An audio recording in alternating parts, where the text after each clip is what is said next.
네, 예고드린 대로 임태훈 군인권센터 소장 모시고 얘기 나눠보겠습니다. 어서 오십시오. 네, 안녕하십니까. 자, 오늘 국방부가요. 여인영, 이진우 전 사령관 등 징계했다는 우리 MBC 단독 보도 있었습니다. 징계위에 해부에 예, 징계위에 해부했다는. 예. 많은 분들은요. 아, 그래 드디어 하는구나. 뭐 이렇게 생각하는데 어떻게 보십니까? 저는 좀 위험하다고 예. 생각합니다. 왜냐하면 1년 가까이 안 하고 있던 징계를 왜 갑자기 할까? 예. 앞서 내란버스 탑승했던 예. 법무실장 김상환 팀장은 근신 10일 처분하고 11월 30일 날 무사히 전역시키려고 했지 않습니까? 예. 그에 비해서 갑자기 예. 이러한 결정을 하는 게 좀 의심스럽고 예. 무엇보다 많은 분들이 잘 모르는 예. 게 계엄사령관이었던 육군참모총장 박안수 예. 대장이 예. 징계 없이 몰래 전역을 시켰지 않습니까? 예. 이 징계가 되면 파면이나 해임인데 예. 그러면은 군인 신분을 잃기 때문에 예. 현재 군사법원에서 재판한 것들이 다 예. 민간법원으로 넘어가게 됩니다. 예. 주소지 관할지로요. 예. 그러니까 박안수 계엄사령관 같은 경우에 논산 쪽이 집인가 봐요. 집 네. 주소가. 논산 지원에 이 내란 재판이 갑자기 폭탄이 떨어진 겁니다. 네. 논산 지원에 판사 5명 있는데 네. 그 시골이거든요. 네. 내란 재판 못해서 지금 서울중앙지법으로 넘겨야 되는데 예. 아직까지 재판 일정이 안 잡히고 있습니다. 10월인가 이제 전역시켰는데요. 이렇게 되면 네. 군사법원 예. 김종일 재판장 그러니까 박정훈 대령이 무죄 선고한 예. 재판부가 거의 결심만 앞두고 있는데 예. 그 재판을 민간으로 이송하게 돼서 6월 달이 돼도 선고가 날까 말까 합니다. 예. 그렇게 되면 어떻게 의심을 하면 좀 봐주기 위해서 징계하는 거 아니야? 이런 의심도 할 수 있다 이 말씀인가요? 그러니까 이거는 네. 현재 군사법원의 네. 결심을 앞두고 있지만 왜 결심 못하냐 하면 윤석열과 예. 김용현이 증인 출석을 안 하고 버티고 있기 때문이거든요. 그거에 호응해주는 반응이다. 저는 이렇게 생각하고 있어요. 그럼에도 불구하고 파면이나 하면 그 사후적으로 굉장히 불이익이 있지 않습니까? 파면은 나중에 1심 선고 보고 해도 됩니다. 통상적으로 1심 선고 나는 것을 보고 징계를 합니다. 왜냐하면 판결문을 보고 나중에도 된다. 징계 처분을 정확하게 판결문에 준하도록 잘 써야 징계에 대한 것도 소송을 할 것이거든요. 이 사람들이. 그렇기 때문에 징계가 그 형사 사건에 준하게끔 결정문을 잘 써야 됩니다. 그런데 지금 서둘러서 하는 것은 굉장히 의심스럽다는 거고 군 법무병과가 하라는 건 안 하고 지금 안 하라는 건 열심히 하고 있어요. 하라는 건 뭔가요? 하는 거는 그런 거죠. 근신 10일 이런 건 적극적으로 하고 하지 말라는 거는 이렇게 하고 이 거꾸로 지금 가고 있는 거예요. 왜 그런가요, 보시기에? 보이지 않는 육사 세력들이 곳곳에 비호하기 위해서 그렇다 이렇게 의심하는 건가요? 그렇습니다. 그러니까 내란버스 탑승자들은 현재 지금 형사처벌 받지 않아서 소송도 그 형사재판도 진행 안 되고 있지 않습니까? 내란특검이 수사도 못했으니까요. 그렇기 때문에 이분들에 대한 선제적인 징계는 동의할 수 있어요. 근데 거기는 별로 피하고 거긴 지금 안 하고 지금 형사재판 받는 사람들은 나중에 미뤄도 되는데 지금 하는 이유는 그러니까 봐주기. 그러니까는 민간법원으로 넘기기 위해서 그러니까 직위원 재판부가 선고하기 전에 선고 날까봐. 왜냐하면 그렇게 되면 형량이 김용현 같은 경우에 군 사령관보다 밑으로 내려갈 수가 없습니다. 그러니까 직위원 재판부의 장난질을 군사법원 재판부가 못질을 할 수 있거든요. 그에 앞서서 이진관 재판장이 선고를 국무총리에 대해서 하지 않습니까? 그러니까 이진관 재판장과 군사법원의 김종일 재판장이 사실은 직위원 재판부를 포위하고 있는데 지금 뒷빗장 열어주는 겁니다. 그렇기 때문에 이러한 것은 문제가 있고요. 그리고 김종일 재판장에 대해서 국방부 장관께서 인사 조치를 하지 마라.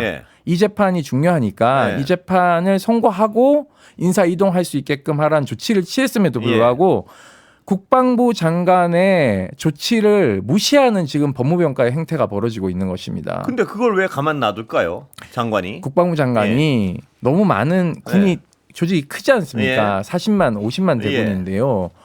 여기서 인지하지 못하고 인지 못했을 가능성이 저는 높다고 생각하고 있고요. 이런 상황을요. 네, 그리고 법무병과가 지금 제가 보니까 징계장교도 지금 방첩사에서 계엄 당일날 수사받아야 될 법무관이 여기 야전에 가 있다가 손 들어가지고 제가 징계장교 할게요. 그래서 오는 거예요. 그래요? 그러니까 이런 사람들에게 징계를 어떻게 맡깁니까?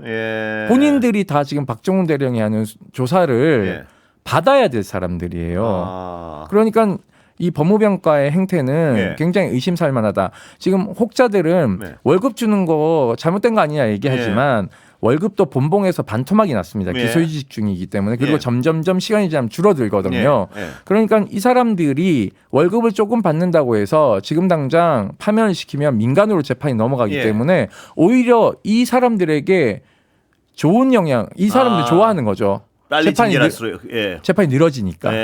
그리고 김용현, 윤석열의 재판 지연술에 놀아나는 꼴이 됩니다. 그렇다면 소장님 생각하시기에는 지금 이런 위험한 일들이 벌어지고 있는 걸 장관이 인지 못하고 있을 수도 있다.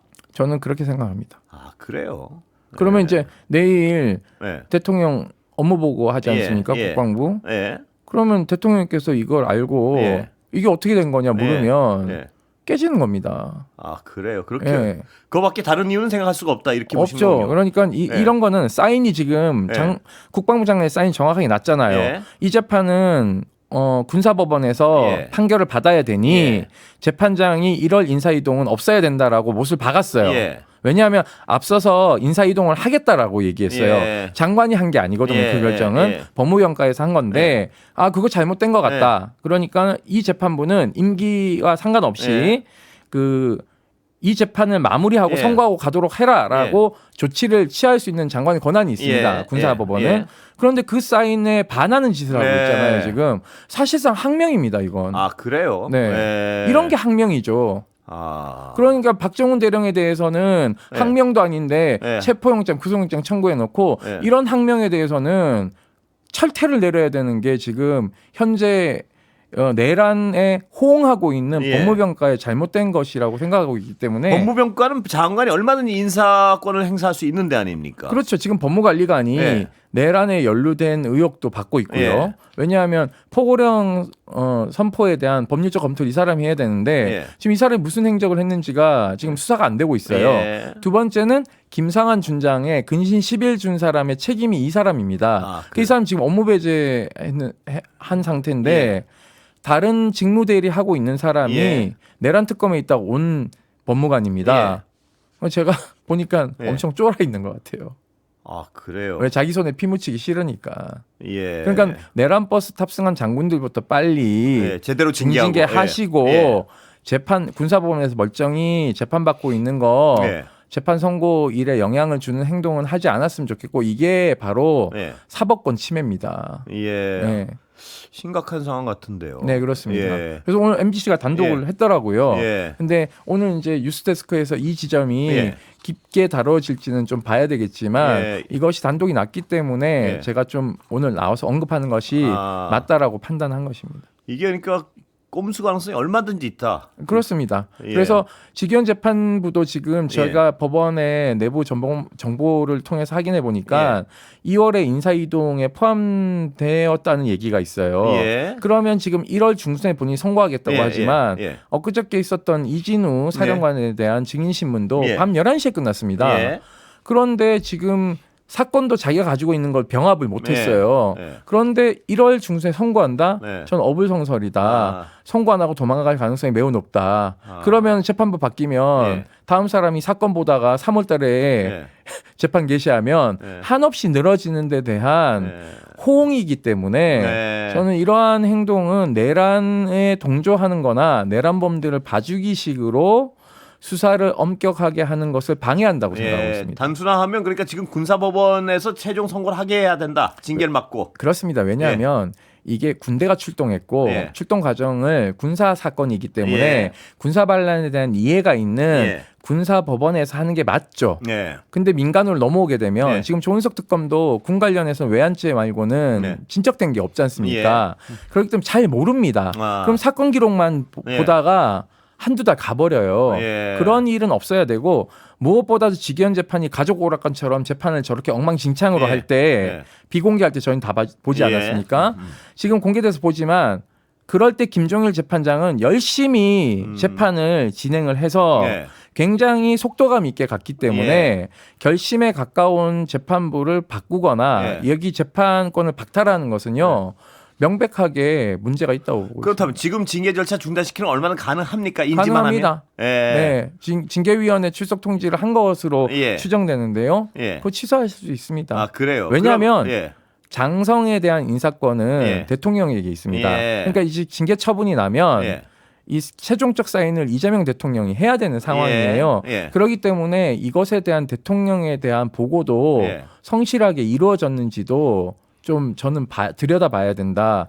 인사권자가 대통령인데 대통령에게 이러한 것을 정확하게 대면으로 보고를 했는지에 대한 것도 저는 좀 의심스럽다고 생각하고 있어요. 내일 대통령께서 국방부 업무 점검할 때 이 지점을 반드시 확인하고 이와 관련돼서 그 장난을 친 법무병가에 대해서 준엄하게 철퇴를 내리셔야 된다고 법무병가는 생각합니다. 장난을 쳤다고 거의 확신하고 계시는군요. 의심에 대해서. 아니, 자기 육군 법무실장 도망가게 살려준 조직 아닙니까? 그러니까는 그리고 해병 특검 가서 군검사 기소 안 하려고 얼마나 난리를 쳤고요. 그리고 지금 내란 특검 가서도 군 관련된 인사 추가로 기소된 거 없지 않습니까? 그러니까 저는 군 검찰을 믿을 수가 없는 거죠. 그러니까 우리 지금 검찰도 해체되는 판국인데요. 육사에 빌붙어서 내란에 가담했던 그 군 법무관들 특히 이제 해병대 사건에 박정훈 대령에게 집단항명 수괴로 몰아서 감옥 보내려고 했던 김동혁 검찰단장, 군 검찰단장 이런 사람들이 육사 법무관 출신이고 그리고 육사 출신들에게 조아리는 법무관들이 있어요. 이게 장장기라고 합니다. 장장기 법무관, 장기 법무관 말고 장장기 그러니까 대령 달고 진급해야 될 사람들이 육사들한테 잘 보여야 되기 때문에 이런데 절대 장장기 법무관이란 말은 어떤 그 둘레 쓴 용어입니까? 아니면 정식 용어입니까? 정식 용어는 아니고요. 단기 법무관이 있고요. 의무 복무로 가는 장기 법무관이 있어요. 소령까지 하는 장장기 그러니까 중령 달아야 되고 대령 달아야 될 사람들은 이제 인사권자인 육사의 눈치를 보는 거죠. 그러니까 장장기는 그러한 육사들에게 이미 그루밍을 당하고 있는 사람들이기 때문에 자기 독자적인 어떤 양심적인 판단을 내릴 가능성이 생각 별로 없다. 못합니다. 그러니까 지금 검찰보다 더 심하면 심했지 그 덜 하진 않고요. 그래서 저는 이참에 진짜 잘 못하면 검찰 해체할 때 군 검찰도 같이 해체해야 된다고 생각합니다. 군 검찰의 개혁 방안은 어떻게 돼야 된다고 보세요? 없애는 게 맞죠. 그럼 민간 법원에 민간 검찰에 맡긴다? 민간이 공소 유지하면 되는 공소 유지는 민간이 하면 되는 겁니다. 지금 사망 사건하고 성범죄는 이미 민간에서 수사 기소 재판을 하지 않습니까? 군 기밀 뭐 이런 것 때문에 그렇다는 명분인 것 같은데요. 그러니까 그런데요. 그것도 공소 유지 그냥 일반 검찰이 할 수 있습니다. 왜냐하면 이적죄에 대한 부분은 현재 내란 특검이 공소 유지합니다. 그렇기 때문에 문제 전혀 없습니다. 군사 기밀이나 이런 거랑 사실 그게 명분에 불과하지. 왜냐하면 외환죄는 재판 자체가 공개가 안 되고요. 공소장도 2급 기밀 문서라서 공개되지 않습니다. 왜냐하면 국가 안전 보장이 우선 이익이기 때문에 그것을 다 일반 검찰이 하고 있어요. 그러니까 그런 다 말장난이고요. 우리가 수사권은 특별수사권과 일반 수사권은 아닙니다. 일반 수사권이 특별수사권을 수사권을 가나리는 군인을 수사하지 못한다는 것은 말이 안 되고요. 국수본이 일반 수사권으로 군인을 수사를 얼마든지 할 수 있습니다. 다만 특별수사권을 가지고 있는 군사경찰에 대해서는 같이 합동수사도 할 수 있고요. 검찰하고 군검찰하고도 합동수사한 경험들이 많기 때문에 충분히 가능한 일입니다. 군검찰은 왜 안 됩니까? 놔두면. 군검찰은요. 이해람 중사 사망 사건 때 보셨지 않습니까? 윤일병 사망 사건 때 보시지 않았습니까? 내부를 덮어주기 바쁘다 뭐 이런 의심 같습니다. 그렇습니다. 그런 것에서 서로끼리 인사권을 가지고 있기 때문에 그렇죠. 정확한 어떤 수사를 하기가 어렵다. 복기해 보시면 경찰은 국수본이 어떻게 했습니까? 자기의 수장인 조지호 경찰청장과 서울 경찰청장을 바로 체포해서 구속하지 않았습니까? 그러니까 많은 사람들이 국가수사본부가 내란 사건 수사하는데 박수를 보내지만 검찰을 보십시오. 이것을 다 기획하고 윤석열 석방에서 아무런 항고권 행사하지 않은 심우정 어떻게 했어요? 기소 안 했지 않습니까? 박성재도 겨우겨우 지금 뭐 3번 영장 2번인가 청구했다가 기각돼서 지금 그러니까 군검찰은 지금 현재 이 검찰보다 더하면 더했지 덜하지도 않다. 자기들이 인사하고 서로 누구 하나 체포해서 잡아간 적이 없지 않습니까? 못 믿는 거죠. 아주 심각한 문제입니다. 근데 우리 MBC 단독 보도 하나 좀 짚어보겠습니다. 707 특수임무단이요. 국회와 민주당사, 그러니까 12.3 비상계엄 전에 이미 답사했다. 이건 어떻게 보셨습니까? 답사했다는 것은 지금 그 부하들이 현재 갔다 온 사람들이 진술하고 있지 않습니까?